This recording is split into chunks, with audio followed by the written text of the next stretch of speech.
So we're going to try to do that with, okay, from now on, we shall refer to her as she who shall not be named.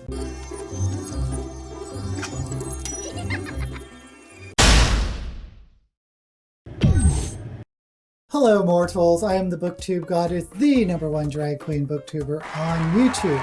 Now, since this is a BookTube channel where we talk about books, we'll also be playing a little game where I'll give clues throughout this review to a book that is inspired by the episode. But first, we have to talk about Sherry Pie, who was disqualified for doing some catfishing shenanigans. And if you think, well, catfishing may not seem such a big deal, if you look at the BuzzFeed article, I'll link it below, it goes beyond the beyond. I mean, she was catfishing people to get some aspiring actors to perform some salacious deeds, shall we say. So Sherry Pie, how are we going to deal with her? She's going to be throughout the season. She's disqualified from the show. It really makes me furious because this is the exact type of queen that I really like and that I usually root for. The really funny, campy comedy queens. Oh, Sherry Pie.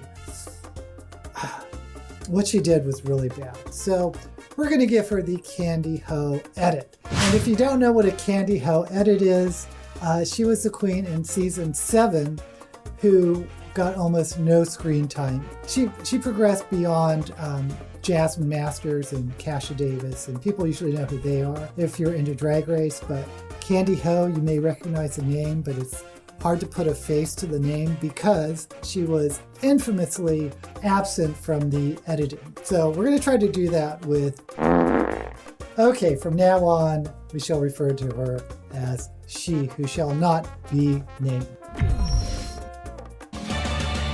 The first clue is deceiver, as someone who deceives others, like she who shall not be named. I'm going to try to do this video a little differently. I did a lot of editing last time and it took me forever, and it was hard to get out in a timely manner. So I'm going to try to do a more free-form review.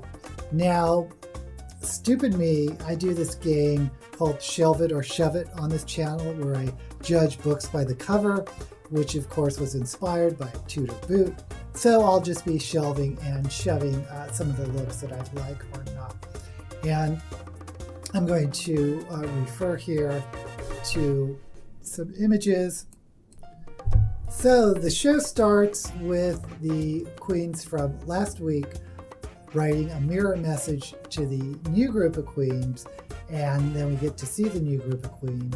And the first one I am so excited about, it is Rock M. Sakura, who is Asian like me and from San Francisco like me, and she is a campy, funny comedy queen.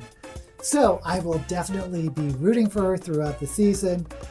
She comes in a little bit much. She seems to be trying a little bit too hard, spitting on the floor, but she looks adorable. I definitely shelve her pink look with the ruffles.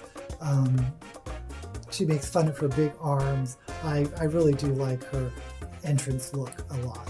Next up is Dahlia Sin in a jean jacket, in sort of this jean dress with a jacket, and apparently she is from the House of Aja, and I love Aja, but she seems a little more timid and reserved. She doesn't seem to be very funny. But for her outfit, I will definitely shelve it. It's pretty cute. And then we have Jan, or just Jan.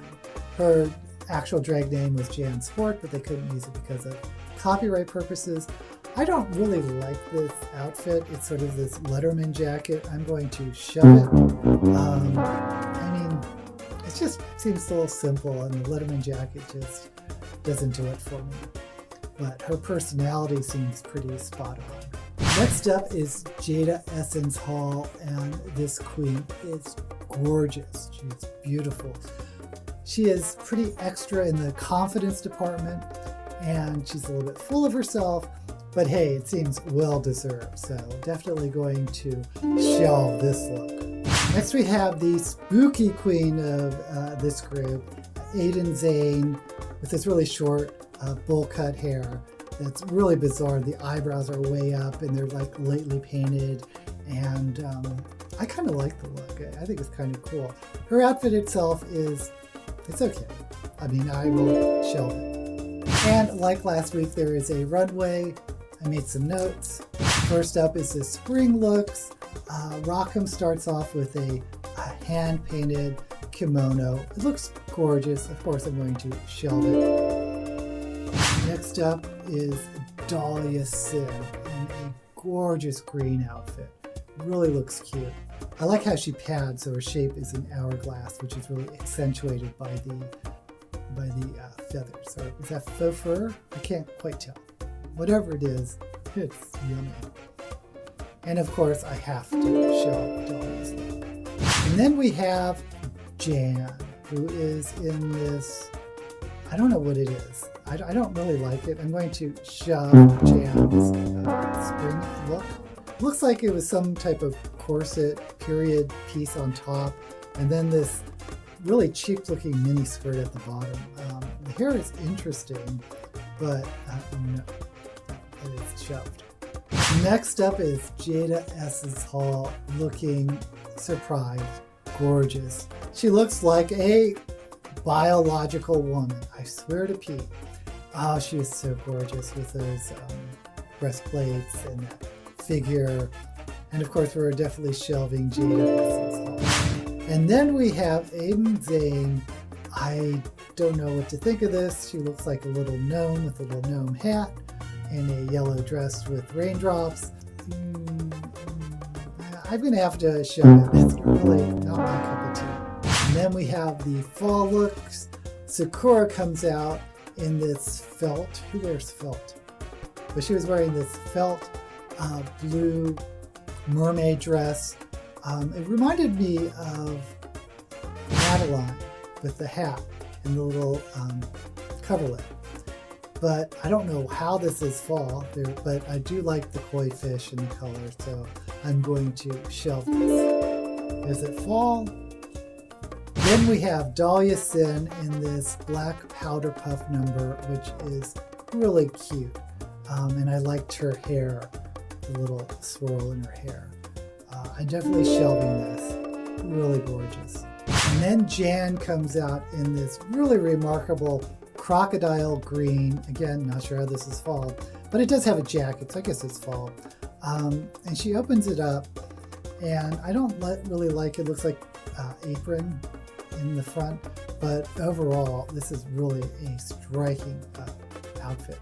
I'm definitely going to shelve it. And then Jada comes out in a smart-looking pantsuit, again with a hat.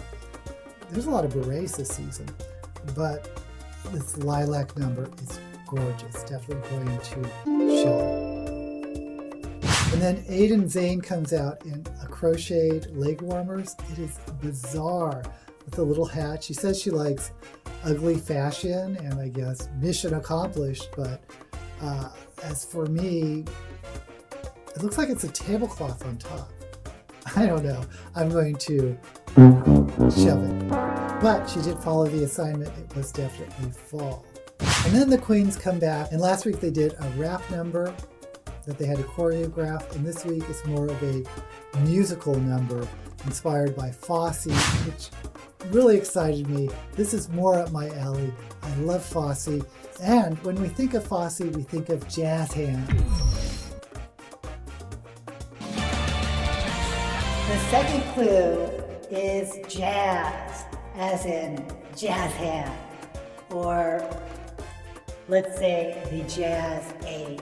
I didn't quite understand why they were making all these 20s references, because when I think of Fosse, the first thing that comes to mind is Sweet Charity, which is my favorite Fosse movie.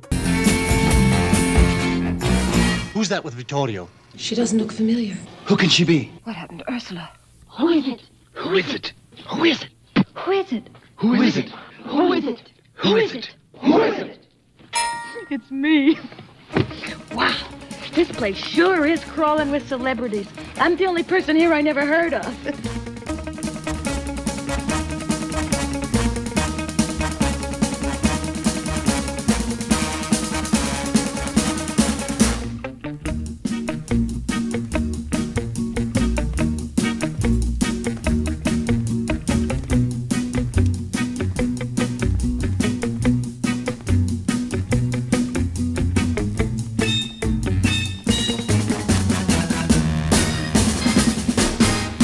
But obviously, Fosse also directed Chicago on Broadway. I'm kind of sad some of the queens don't quite know who Fosse is. Dahlia Sin. Our first challenge is a Fosse-esque musical number. I'm super excited because I love Fosse and I'm like, girl, we're about to kill it. Who's Fosse? She. Girl, Fosse is the main character of Chicago. Is it? I don't know. I'm bad with this. Oh dear. Much like last week's premiere, they had issues getting it together for their choreography, and it just sort of ended in disaster. And during this kerfuffle, Jada Essence Hall is definitely getting, I wouldn't say the villain edit. It's not quite there yet, but she's definitely getting the edit of being difficult to work with and being very opinionated. Rucap had some issues that she expressed to her competitors later about her mother being on crack and blaming her children, which somehow translated to Rucap feeling uncomfortable in leadership positions. But I really feel for her in that regard. But the dance itself, I really liked it. I'm probably in the minority, but I enjoyed the Fosse number more than the rapping last week. For me, the standouts were Jada Essence Hall with her lyrics, and I thought she was a good dancer, even though she said she's not really a dancer. And I was really impressed by Aiden Zane. I thought she had a great voice and great presence on stage, which was really surprising because she wasn't showing that up until that point. And Rucap, what could you say about Rucap? She just went over the top with this odd gangsta-y sort of accent, which was funny, and she managed to throw in a fart joke, so she was memorable. She was looking lovely in a green feather dress with a big blonde afro. I'm still not thrilled with her outfit. It's not one of those showstoppers that she usually wears. Now the runway was Tool, and first up was Aiden Zane, who was really surprising. She no longer had on the short wig. She had on this purple wave, which was really gorgeous, and this scrumptious lime green negligee that just billowed out. It was wonderful. Definitely going to shelve that look.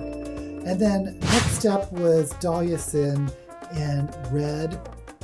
Wasn't my favorite book, but I'm definitely going to shelve it because it was beautiful and I loved her hair. And then Jada came out in this yellow cupcake dress, which was yummy. Oh my goodness, I really enjoyed this dress. And then Jan came out in a Tool construction outfit carrying a tool. Now the outfit itself is kind of not very cute, and the wig was pretty, but this was the most intelligent, clever twist on Tool, so we have to shelve it. And then Rucap came out, and I think she said 800 to 900 yards of Tool. She was just this big pastel ball of Tool, and I didn't realize how much there was of it until untucked, but it looked like her Tool gown was taking up the entire space. Just like last week, no one is going home. The top two are going to lip sync for a $5,000 tip. 5,000 smackaroos. Money. Money is the third clue. Now, I enjoyed the lip sync. I thought Jada did a superb job, And just real quick, She Who Shall Not Be Named. She didn't move around very much, but she did do some great facial expressions, which were hilarious. But it was too little too late, and Jada took the win. So obviously this week was marred by She Who Shall Not Be Named. And it's probably going to continue throughout the series until she's eliminated. But she could have made it to the top 3, which will make this extra uncomfortable. And of course, this is happening on the season I decide to actually do a video review, but hey, we're gonna barrel through it.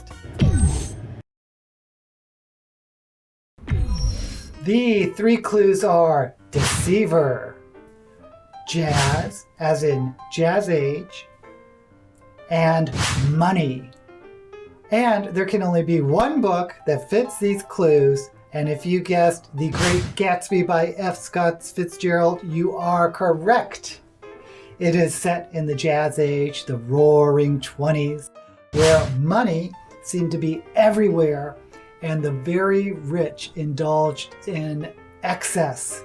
Gatsby is a mysterious millionaire who seems to have constructed a persona just to impress Daisy, who he's been obsessed with for years. It's not exactly catfishing, but Gatsby is certainly the deceiver, deceiving and hiding who he really is, not only from Daisy and the narrator, Nick, who is Daisy's cousin, but also from himself. Now, this is a true American classic, and it actually seems to be pretty relevant today because one of the themes in Gatsby is a huge disparity between the rich and the poor. It's kind of interesting that this income inequality that went on in the 1920s seems to be going on in the 2020s. The Great Gatsby is also about turning the American dream on its head, showing how the materialism of the American dream is actually empty and kind of corrupt and spoiled. So until we meet again, may all the books you read be blessed, and may all the drag you wear be fabulous.